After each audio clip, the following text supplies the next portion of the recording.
What's up, guys? Okay, today I want to go over 7 accounts that you need to set up potentially for your small business before you get started. These are all bank accounts. So the first thing you're going to need to do is set up the first account. You're going to do that by going to your bank and giving them your EIN number and giving them your UBI number and telling them I'm starting a business and I want to set up an account. The very first account and most important account is the profit account. The profit account is the best account because this is the amount that you're going to take out later and cut a check to yourself. And so you're going to want to make sure that there are some profits. Every time somebody pays you, there is a portion of that going to your profit account. The second account is the operating account. And this is the account where you're going to pay your business. So you're going to set up one account for the profit account. You're going to set up a second account for your operating account.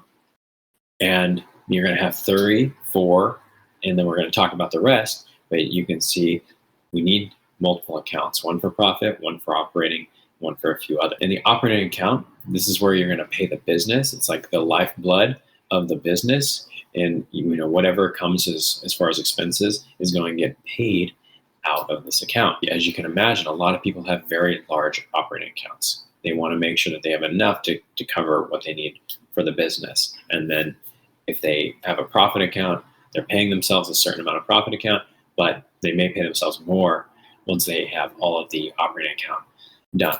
The third account is the tax account. So you have to pay the tax man too. A lot of people think or forget about this account. That can be a major, major problem. So you got to figure out your tax rate, keep track of it, pay your quarterly taxes based on the estimate of what you have in your tax account. Make sure you do that right off the get-go because there's no way to avoid those taxes. They don't come out of thin air. You have to keep track of them. And so the third account is the tax account. And you're going to make sure every time somebody pays you and there's a profit, money coming into the business, a portion is then allocated to the tax account, depending on what your tax rate is. Now, the fourth account is the serving tray. And there's one account after this, but I'll cover the serving tray right now. I didn't come up with this myself. I learned this very similar to a lot of how you all learn things by watching a YouTube video. I've implemented in my business and I'll be darned, it was the right thing to do. So what happens is you have to distribute and disperse the funds into these 3, 4 accounts that you have. Well, in order to do that, the funds need to all pool together into one account, and it's known as the serving tray. And I like to think of it as the serving tray for this example. When you're at Thanksgiving and you're going to cut up the turkey, it's on a serving tray. And once you cut it up, then you can distribute the turkey to different people. And you're going to do the same thing with your account.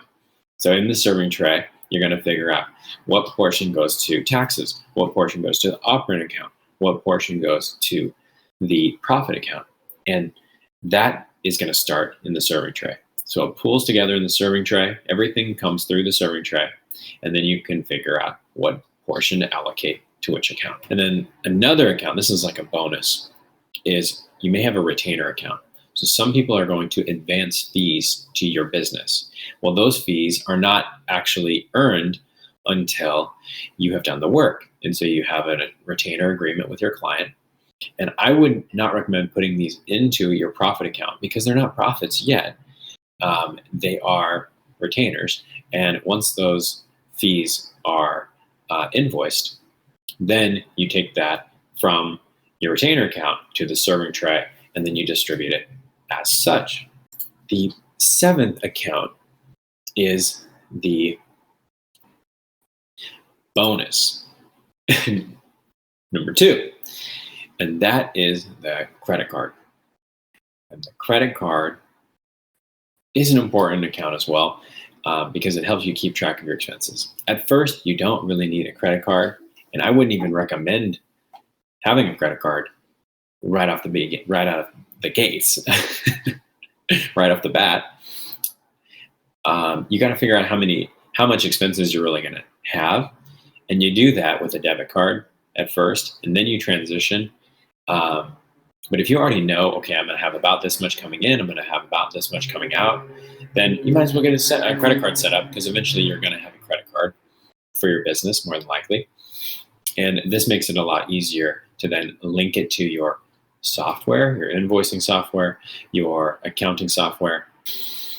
Yeah. And then once you're done with that, you can move forward with your, giving this information to your accountant at the end of the year, and you do your taxes. And I'm getting a phone call.